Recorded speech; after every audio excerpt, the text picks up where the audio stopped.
जय हिंद, सुप्रभात साथियों। आज चलते चलते एक और टॉपिक आपके बीच में साझा कर रहा हूँ। आशा है कि ज़रूर पसंद करेंगे और आप सहयोग भी करेंगे। तो शुरू करते हैं। दरअसल ये टॉपिक अगर आप विस्तृत से पढ़ना चाहें तो जन्मजय का नाग यज्ञ छायावादी कवि जयशंकर प्रसाद जी की एक नाटक विधा है, उसमें पढ़ सकते हैं। लेकिन इस छोटे से टॉपिक में जो हम सारांश निकालेंगे 4-5 मिनट के अंदर, उसको ही आप लोगों के बीच में साझा करने का प्रयास किया जाएगा। बात उस दौरान की है जब महाभारत युद्ध के दौरान कलयुग का दस्तक लगभग शुरू हो गया था और जो अंतिम राजा थे जिसके पश्चात कलयुग ने पूरी तरह से प्रवेश कर लिया था, वो अंतिम राजा थे परीक्षित।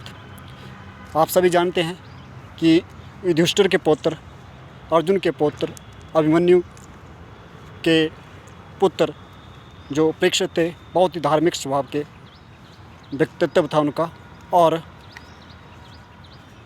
भागवत का भी उन्होंने अध्ययन किया था और कोई भी उनके मन, वाणी या कर्म से कोई भी ऐसा पाप नहीं होता था।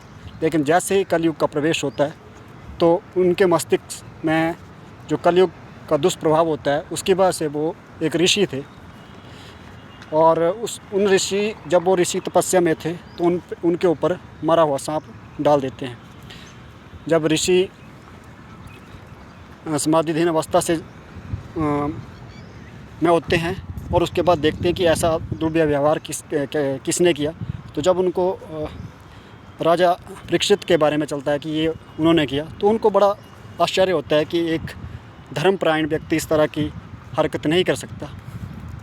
लेकिन जब उन ऋषि के पुत्र आते हैं श्रृंग ऋषि, तो श्रृंग ऋषि को बहुत दुख लगता है और वो ऐसा सुनकर अभिशाप देते हैं राजा परीक्षित को कि हे राजन, 7 दिन के पश्चात आपकी मृत्यु हो जाएगी, और वो भी सर्पदंश से, सर्प के डसने से। और ठीक वैसा ही होता है। 7 दिन बाद राजा परीक्षित इस संसार से अलविदा कह जाते हैं और द्वापर का समापन और कलयुग का आरंभ भी यहीं से होता है। उसके पश्चात अधर्म का बोलबाला हुआ और धर्म का स्तर गिरता चला गया।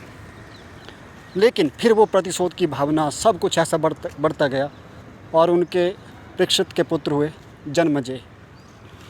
और जन्मजय ने प्रतिशोध लेने की सोचा कि जो तक्षक नाग ने ऐसा किया है मेरे पिता के साथ, उनको डंसा है, उनकी मौत का कारण बने हैं, तो मैं नाग जाति के लिए, देखो होता तो इंसान एक छोटा सा गलत कर्म करता है और उसका प्रभाव पूरी जाति पर पड़ता है, पूरे समाज पर पड़ता है।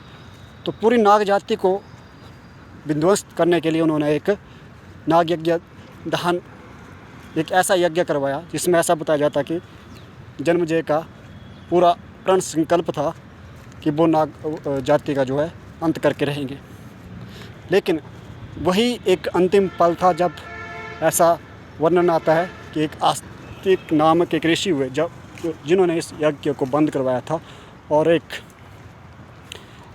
कलयुग में एक भावना भेजी थी कि जो है प्रतिशोध या ऐसे दुर्गुणों से इंसान जो है सात्विकता को प्राप्त नहीं हो सकता। तो इस ऋषि के द्वारा ही जो था जन्मजय को समझाया जाता है और फिर वो छोड़ देते हैं ये अपना जो प्रण था। और ये जो नाग यज्ञ करवाया गया था, ये कहते हैं कि आज भी इसके परचिन्ह मिलते हैं। राजस्थान में एक जहाजनपुर नामक जगह है, वहाँ पे ये नाग यज्ञ हुआ था। और उसके पश्चात फिर जो था पूर्ण रूप से कलयुग ने दस्तक दी थी। और 1926 में जयशंकर प्रसाद का एक रचना है, नाटक करके रचना लिखी है, इस पर नाटक भी किया गया था और बहुत सुंदर जो था ये नाटक विधा प्रकाशित हुई।